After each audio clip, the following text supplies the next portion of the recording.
Hi, I'm Barb Carr. I am the eldest twin of this pairing. And I'm Margot Nelson. I'm her younger sister by 2 minutes.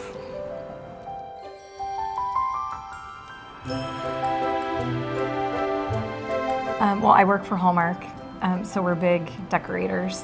Whether it's our houses or we're sending pictures to each other, here's how the tree looks this year, or doing something together. So this year we're actually going to go help decorate Children's Mercy this week for the holidays. And I really like to bake. My son in particular is really into it. And even when I got my first house on my own, I remember Barb came over and baked star-shaped cookies. And so we get together quite a bit and like to bake Christmas cookies together.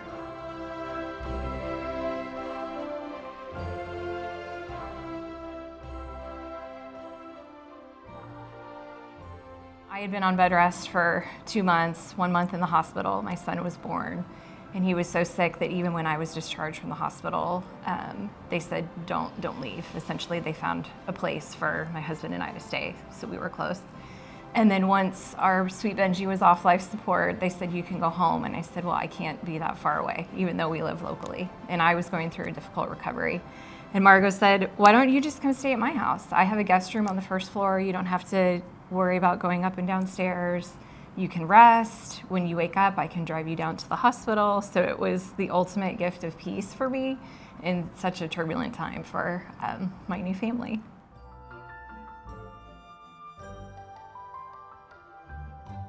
I had a similar challenge that I was not planning on in my life, in that I went through a divorce at the age of 31.